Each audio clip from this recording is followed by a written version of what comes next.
संसद में जब कांग्रेस इस बिल को लेके आ रही थी तो उस टाइम सुषमा स्वराज जी का ये कहना था कि किसानों का एटीएम जो होता है वो पता कौन होता है? आड़तिया होता है।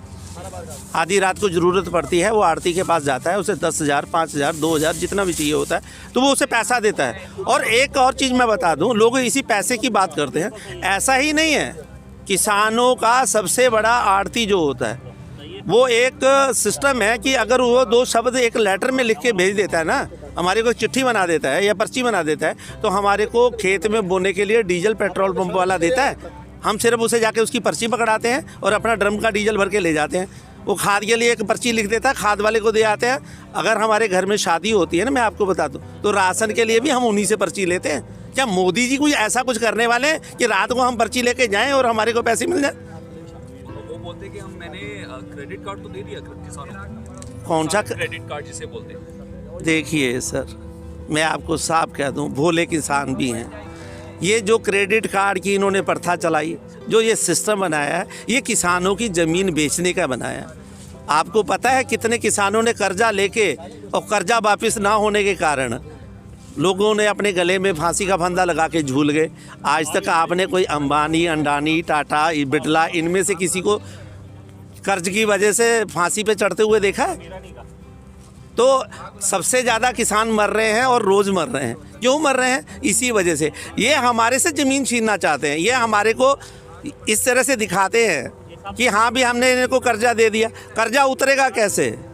जब एमएसपी नहीं मिलेगी तो कर्जा नहीं उतरेगा। जब कर्जा नहीं उतरेगा तो हमारे यहाँ तो नोटिस आता है। नोटिस आने के बाद क्या होता है? चश्मा हो जाता है तहसील में। आते जाते मैं आपको बता दूं, आपको ये पता नहीं होगा, 13 दिन 13 दिन हमारे को वहाँ जो किसान कर्जा नहीं दे पाते हैं, तहसील के अंदर एक चारों तरफ से जो खुला हुआ होता है उसमें बेइज्जती करने के लिए किसान को खड़ा कर दिया जाता है। तो उसका क्या अर्थ होता है? वो अपने आप ही गले में अपनी तरफ से मर गया होता है। हमारा आड़ती जो है वो भी तो इन्हीं का है, वो सरकार का ही आड़ती है।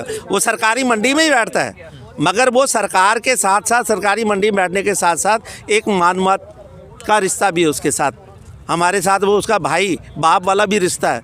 अगर हम बड़े भाई का उनको मानते हैं तो हम कहते हैं कि हमें 5-10 हज़ार रुपये चाहिए, या बीमार हो गया है तो वो 10-20 हज़ार रुपये, हमारी फसल भले 50 हज़ार की हो तो हम उससे 3 लाख रुपये तक भी लेते हैं, आपको बता दूं।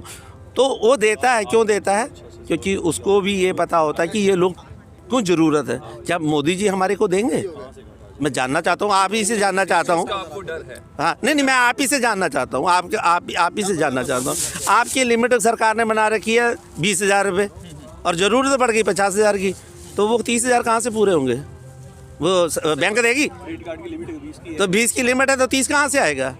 मगर हमारा जो आड़ती है, जो सरकारी मंडी का में ही बैठा है, वो हमारे को हमारी फसल से भी कई बार ज़्यादा पैसा देता है। जब हमारे को बेटे को पढ़ाई के लिए चाहिए होता है, या हमारे को शादी के लिए चाहिए होता है, या हमारे को हॉस्पिटल में हमारे बच्चे बीमार हों या बुजुर्ग हमारे बीमार हों, तो उस टाइम हम जाते हैं तो वो मानवत के नाते वो अपनी तिजोरी खाली करता है। तो ये ऐसा नहीं कर पाते, ये सिर्फ कॉर्पोरेट को पैसा देते हैं।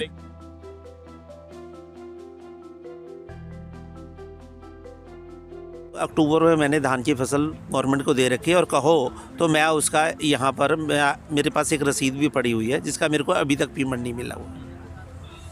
26 तारीख को मैंने धान तुलाया हुआ है उत्तराखंड में, बाजपुर में, गवर्नमेंट में 1868 रुपये के आसपास का जो रेट था। सुनिए, मैं अब एक बात बताइए, मेरी ज़रूरत है, मेरे को पैसा चाहिए ना। देखो, हमारे हिंदू धर्म में दीपावली से बड़ा कोई त्यौहार नहीं है। नवंबर में आता है, आप भी जानते हो, मैं भी जानता हूँ।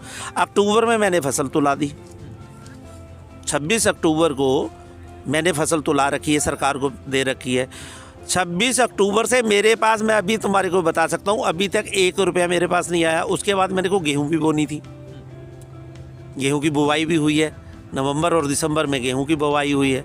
तो उसके लिए जब पैसा नहीं मिलता है तो क्या होता है ना, जिनके लिए ये अंबानी अंडानी के लिए प्राइवेट मंडियां बननी है ना, उन्हीं ने हमारा धान जो है 1100 रुपये को ख़रीदा है, 1200 रुपये को ख़रीदा है। क्यों? उन्होंने कहा इधर धान डालिए तो परसों को पैसे ले लीजिए। जब सरकारें हमें पैसे ही नहीं देती तो हम मजबूरी में वहाँ बेचते हैं। क्यों? हमें सुन लीजिए, क्यों? हमारे घर में बहुत सारे, हमें स्कूल की फ़ीस भरनी होती है, बच्चों की।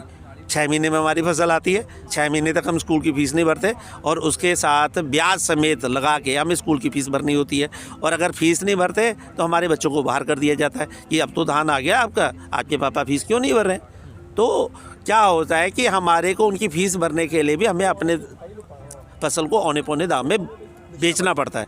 अगर गवर्नमेंट हमारे को, हम वही तो कह रहे हैं, एमएसपी की गारंटी और 48 घंटे में पेमेंट, 24 नहीं कह रहा मैं, 48 घंटे में पेमेंट गवर्नमेंट करती है, तो इन्हीं मंडियों से हमारे किसानों का काम चलता है। हमारे को कुछ नहीं, हमारे को अब ऐसे ज़रूरत पड़ती है तो वो 10-20-50 हज़ार रुपये हमारा आड़ती दे देता है, तो क्या है, कोई दिक्कत नहीं है। तो वो एमएसपी की गारंटी हो जाएगी, कानून बन जाएगा कि इससे नीचे कोई खरीदेगा नहीं, तो हमारा आड़ती भी हमें पूरे रेट दे देगा, क्योंकि उसे पता है ना कि जो प्राइवेट से आने वाला है, जिसको वैसे चाहिए, मान लो चिप्स बनाने के लिए आलू ही चाहिए, तो वो कहाँ आएगा, फिर मंडी आएगा ना। तो मंडी से उसे पता है कि इनसे लिया, एमएसपी पे लिया, उससे ज़्यादा रेट तो वो कमा लेगा, तो कोई दिक्कत नहीं है, किसानों को कोई दिक्कत नहीं है, वो उनका काम है आपस का, हमने तो बेच दिया ना एमएसपी पे। तो ऐसा कानून बनाओ ना कि हमारे को पैसा मिल जाए। मैं मोदी जी से ये कहना चाहता हूँ, उत्तराखंड में आपकी सरकार है, भाजपा सरकार है उत्तराखंड में भी, और सेंटर में आपकी सरकार है। आप एक बार बताइए, पता कीजिए कि हमारे को पैसा क्यों नहीं मिला। आज 2 महीने से ऊपर हो गया, हमारे को पैसा क्यों नहीं मिला। नया साल आ गया, हमने मेरे ख्याल में अक्टूबर का 22 तक का, 23 तक का पेमेंट हुआ है, ना 24 का हुआ, ना 25, ना 26, उसके बाद का कोई पेमेंट नहीं हुआ, लगातार धान गया हुआ। तो एक बार बताएं, किसान कहाँ जाएगा। ऐसा मत कीजिए। ये भोले वाले किसान ज़रूर हैं, मगर पढ़े लिखे भी हैं, इन्हीं के बेटे फौज में भी हैं, इन्हीं के बेटे इंजीनियर भी हैं, और इन्हीं के बेटे पायलट भी हैं। तो हैं सभी किसान के बेटे। किसान सब जानता है ये कानून किसके लिए बना है और क्यों बना है। मगर हमारे को एमएसपी चाहिए, और 48 घंटे की गारंटी वाला एमएसपी चाहिए। आप हमारे को पैसा तो दो। एक साल का हमारे गन्ने का पैसा नहीं आता। एक बार बताइए, हमारे किसानों की जो लिमिट होती है, जो मोदी जी कहते हैं कि हमने क्रेडिट कार्ड दे रखा है, क्रेडिट कार्ड के ऊपर ब्याज जिस दिन से हम पैसा निकालते हैं उस दिन से चालू हो जाता है। उसकी एक लिमिट होती है कि 1 साल के अंदर से 1 दिन ऊपर हो गया तो आपका जो है जो छूट मिलेगी वो भी नहीं मिलेगी, और उस पर डबल सरचार्ज लगने चालू हो जाएंगे। तो जो मैं पूछना चाहता हूँ कि जो हमारी फसल के पैसे आपके पास होते हैं, तो उस पर कभी आपने इंटरेस्ट दिया है हमें, या उस पर कोई सरचार्ज लगाया है कि अगर प्राइवेट फैक्ट्री को गन्ना आपने दिया है या सरकारी फैक्ट्री को भी गन्ना दिया है, तो उस गन्ने के पैसे अगर आपको 1 साल 6 महीने में नहीं मिल रहे तो उसका ब्याज मिलना चाहिए कि नहीं मिलना चाहिए। मैं आपसे पूछता, मिलना चाहिए नहीं मिलना चाहिए? कायदे से मिलना चाहिए ना। तो हमारे को तो नहीं मिलता। अगर मिलता है तो मोदी जी सिद्ध कर दे। मैं आज ही मोदी जी को सलूट मारूंगा। वैसे तो हम मारते ही हैं कि हमारे प्रधानमंत्री सलूट तो मारते हैं, मगर हम रोष है, आज हमारे को रोष है कि ऐसा प्रधानमंत्री हिंदुस्तान में आया नहीं, मेरे जीवन में तो नहीं आया। तो मैं इसलिए, मेरे को रोष है मोदी जी, ऐसा हमने जीवन में प्राइम मिनिस्टर नहीं देखा जो सड़कों पे पड़े हुए अपने किसानों को ना समझ पाया हो। आप सबके लिए करिए, मैं ये नहीं कहता कॉर्पोरेट सेक्टर के लिए मत करें, मगर इतना ना करें, हद से ज़्यादा आप कर रहे हो और किसानों को तो आपने डुबो दिया। और एक चीज़ मैं आपके चैनल से और बता दूं, जो ये लोग सोच रहे हैं ना ये किसानों का ही बिल है, किसानों को नुकसान हो रहा है, तो ऐसा नहीं है। अगर आप पिछले 3 महीने या 2.5-3 महीने से आप देखेंगे ना, मेरी लाई जो थी 3800 रुपये को गई हुई है। तो उस टाइम ऑयल का रेट क्या था, 90-95 रुपये को सरसों का तेल था। आज भी मंडी में लाई जो है वो 4000 को है, 4200 रुपये को है। मगर क्या है, ऑयल का रेट क्या है, 135 रुपये हो गया है। अब एक बार बताओ कि ये मज़दूरों का, गरीबों का शोषण है नहीं है? लाई का रेट तो वही है, तो ये कमा कौन रहा है? मैं आपसे पूछना चाहता हूँ, ये जो फसल का गेम है ये कमा कौन रहा है? जो मीडिएटर। हाँ, मैं आपसे पूछना चाहता हूँ, किसान का गेहूँ जो है वो 1800 रुपये का है, और आटा कुछ ब्रांडेड का पैकेट में पैक करके उस पर एक मोहर मार के 45 रुपये, 38 रुपये, 40 रुपये बिक रहा है। तो फ़ायदा कौन ले रहा है? किसान ले रहा है। हाँ, बाबा रामदेव जी गेहूँ मेरा पीस के वो दे रहे हैं, उसका रेट उन्होंने 35-40 रुपये रख रखा है, आटा तो मिल रहा है 22 रुपये।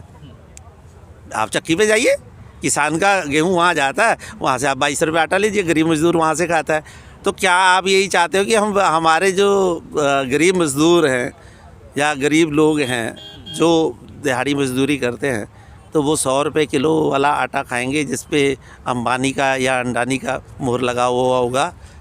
तो ऐसा ना कीजिए। ये देश गरीब जनता का देश है, इसको गरीबों को जी लेने दीजिए। दुआएं देंगे, मैं ये कहता हूँ दुआएं देंगे।